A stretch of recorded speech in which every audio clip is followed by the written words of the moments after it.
What's up everybody, I'm Derek, this is Rocking eForge, and today I'm going to be forging a twisted keyring accessory just kind of for fun, and this is going to be a bit of a shorter video. So, let's get rocking.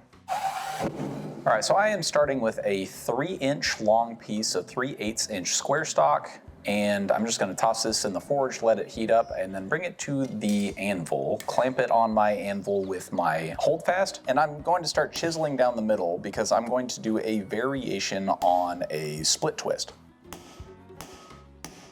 So it's not super vital that this is perfectly centered, as you can see. That'll just help drive which edge we end up cutting in from later on.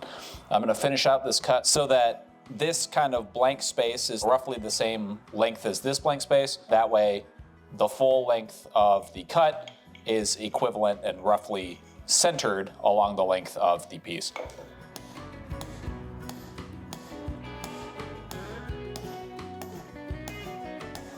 All right, so this isn't perfectly centered, but that's going to be okay. What I'm going to do now is just do that on all 4 sides, matching the length and position on all 4 sides as best I can.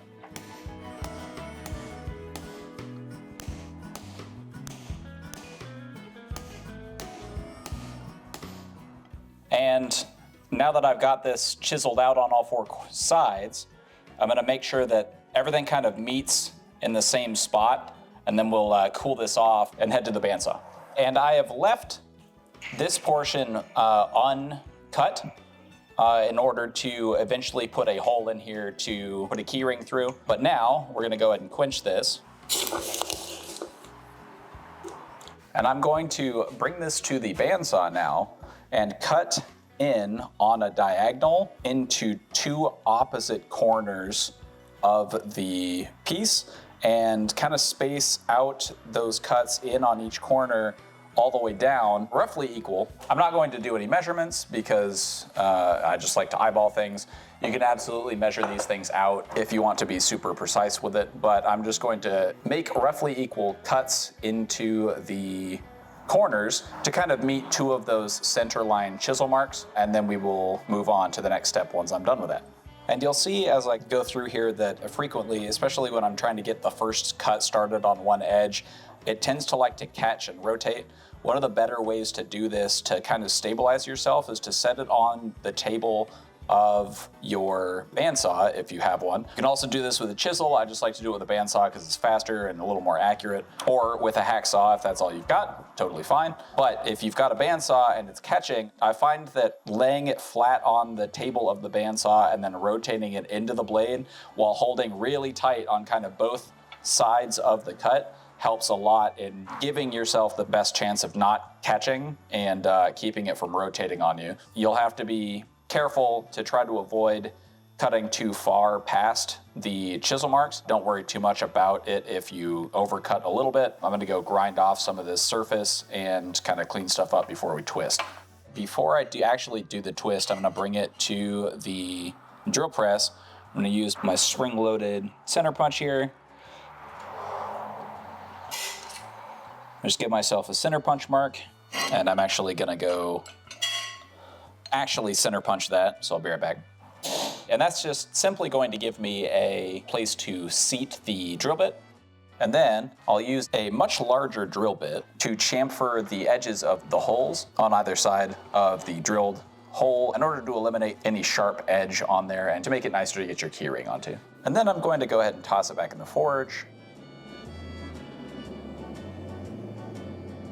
I'm going to cool off the end with the hole in it ever so slightly before clamping it in the vise. And I'm clamping right at the bottom of our last cut there, or right along one of our cuts. And I'm clamping the hole in there to make sure that it doesn't warp. And then I'm going to use my bending wrench to put a good... There's a half twist. I'm gonna do 3/4 of a twist. I think that looks good with this set of cubes we got going on. And then I'm gonna pull this out of the vise. Then I'm going to use my stump and my half an axe handle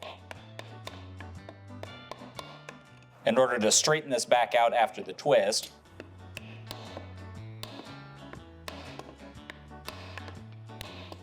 And the reason I'm using the stump and my axe handle, you could also use just a wooden mallet, is because the wood is soft enough that it won't mess up the twist or the cubes, but it's hard enough and resilient enough to actually force the hot steel back straight along its center line.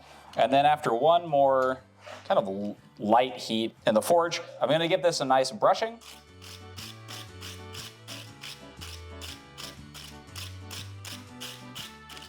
And while this is still hot, you don't want it too hot, but you want it hot enough to smoke because it'll bake the wax on. I'm gonna give it a nice layer of beeswax. I'm gonna rotate this so that it gets into every nook and cranny. And that'll do a couple of things for me. One, it darkens the steel.